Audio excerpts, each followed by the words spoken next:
Nüüd pöördume New Yorgi poole. New Yorgi uus esileedi on sattunud kasvava skandaali keskmesse ja sa lihtsalt ei suuda seda välja mõelda. Rama Douaji, vastvalitud linnapea Mamdani abikaasa, korraldab sel nädalal koos teistega välja müüdud naiste vaimset retriiti, et austada neitsi Maariat Prantsusmaa Vahemere saarel Korsikal.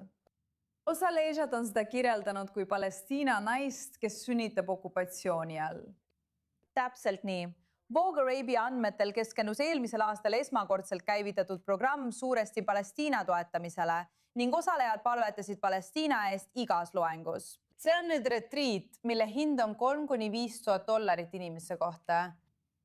Üsna kallis naise jaoks, kes teenis avalike maksudokumentide järgi eelmisel aastal veidi üle $10,000. Ja see juhtus pärast seda, kui Douaji jättis vahele Ameerika 250. sünnipäeva pidustused 4. juulil. Et osaleda eelmisel nädalavahetusel Mallorcal toimunud varasemal retriidil, mille korraldas samuti naiste pühamu. See on Pariisi moelooja Rim Noure juhitud moslemitele ja naistele keskendunud reisigrupp. Gerard Felitti on Lawfare Projecti ja #NJuhaTrade vanemnõunik. Liitub meiega New Yorgist. Gerard tead, Douaji on meeldivaks märkinud postitusi, mis tähistavad Hamasi, mis on terroriorganisatsiooniks kuulutatud. Ta osaleb nüüd retriitidel, kus annetused liiguvad organisatsioonidele, keda süüdistatakse sidemetes Hamasiga. Me teame, et eelmise aasta üritusel anti igale osalejale käsitsi valmistatud keffi, mille lõi New Yorgis tegutsev Palestiina disainer Sara Musa, kes annetab 100% teatud keffi stiilide müügist saadud kasumist Palestiina Punase Poolkuu seltsile ja Palestiina laste abifondile. Mõlemat neist organisatsioonidest on kritiseeritud väidetavate sidemete eest Hamasiga. Kas siin võib olla mingit õiguslikku vastutust? Või kaitseb USA põhiseaduse esimene parandus kõike seda, olenemata sellest, kui murettekitav see välja näeb? Sa tõesti ei suuda seda välja mõelda, ükskõik kui väga tahaksid näha New Yorgi esileedit 4. juulil kõige ameerikalikumal pühal. Euroopasse islami vaimsele retriidile lendamine, kus ta pole mitte ainult osaleja, vaid väidetavalt ka kaasvõõrustaja ja residentkunstnik on tõeline hoop näkku. New Yorgi elanike jaoks, eriti nende jaoks, kes on aastaid kannatanud suurima antisemitismi kasvu ja vihakuritegude sagenemise all, see on see, mida New Yorgi linnapea abikaasa teeb. Õiguslikust vaatenurgast peame märkima, mida see raha tegelikult rahastab. Kui raha jälgitakse ja see läheb USA valitsuse poolt määratud terroristlikele organisatsioonidele, siis võib see olla föderaalseaduse järgi potentsiaalne süüdistus materiaalse toe andmises.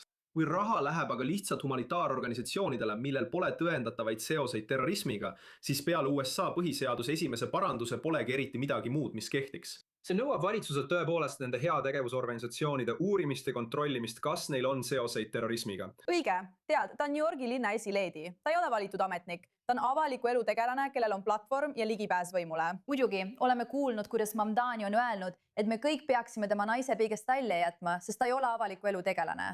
Nii on tema seda olukorda kirjeldanud.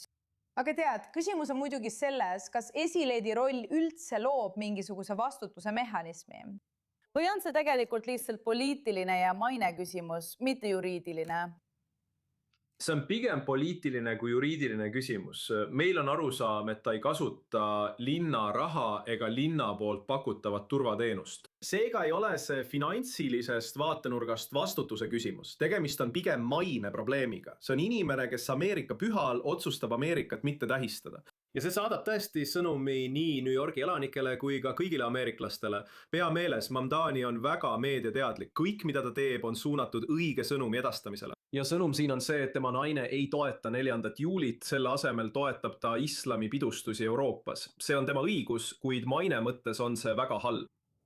Tead, olles linn, kus elab Iisraeli järel maailmas suurim juudi diaspora, milline sinu arvates on New Yorgi juhtide kohustus selle kogukonna ees praegu?